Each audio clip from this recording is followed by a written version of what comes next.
Hello, I will told you the latest news today.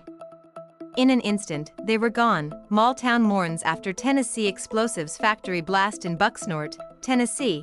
Residents have spent a chilly autumn night heeding a simple message spray-painted on a concrete barrier by the side of the road. Pray for the AES families. Community members gathered on Saturday for a candlelit vigil outside the Maple Valley Baptist Church after a blast at local explosives factory Accurate Energetic Systems, AES, left 16 people presumed dead.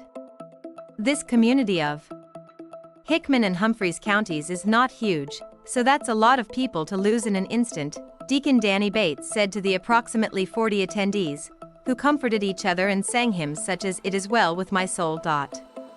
It was just another day at work, and then in an instant, they were gone. We have unanswered questions. Vigilgoer Jerry Newcomb said her friend of more than 20 years was among the victims. The two met when Newcomb's granddaughter and the victim's daughter became close as little girls. They grew up together, we were in each other's homes, Newcomb told the BBC at the vigil. We celebrated birthdays together. It's just surreal, because she's gone and her babies are hurting, she said, referring to the victim's children and grandchildren. Local police have not publicly identified any of the unaccounted for victims, who authorities presume have all been killed. Her friend was full of life, Ms. Newcomb said.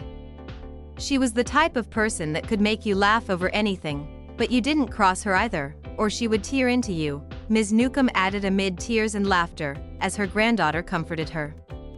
Bucksnort is a close-knit town where the cell service is spotty and a gas station adorned with a Confederate flag centerpiece is the local watering hole, residents say.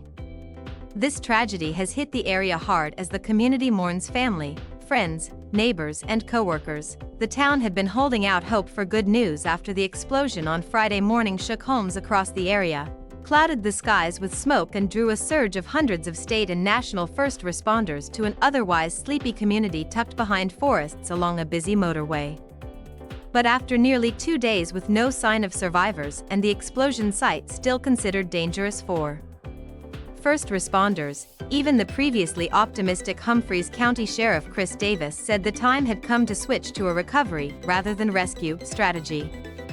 Hickman County Sheriff Jason Kraft told the BBC on Saturday night that rapid DNA analysis was still ongoing, but that after a search by 300 first responders, authorities had enough confidence in their assessment of the scene to notify families that their loved ones were likely deceased. Cause of the blast has yet been identified. And agents from the National Bureau of Alcohol, Tobacco, Firearms and Explosives, ATF, are investigating. It could take as long as a month for federal investigators to reach the main site of the explosion, ATF official Bryce McCracken told the BBC. The volatile nature of the explosive materials has also hampered the emergency response, officials said, as controlled detonations to render the site safe are also expected in the coming days. Tiffany Story says her cousin was also among the victims, along with 4 other people that she knew, including someone she once used to babysit for. Janie Brown said she also knew victims at the site. They were loved by their families and by the community, she said outside another prayer vigil at the Hurricane Chapel Free Will Baptist Church in nearby McEwen. It's just a sad day, she said. Residents told the BBC the Accurate Energetic Systems, AES, company employed about 80 workers, and is one of the only private well-paying jobs around in these counties. For many here, the plant was known as a reliable first job for themselves or close friends. Recent job opening advertised a $19 per hour salary for an entry-level manual labor job, more than double the state's minimum wage of $7.25.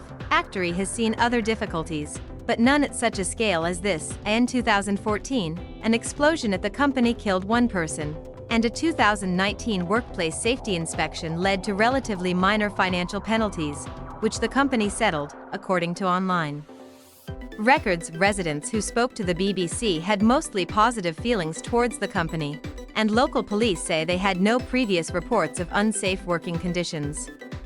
Hurricane Chapel Free Will Baptist Church pastor Tim Ferriss praised his congregation's response to the tragedy.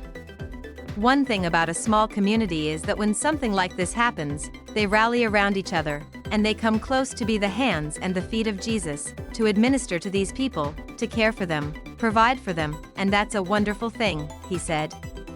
Thanks for listening. Subscribe to the channel to stay tuned for the latest news.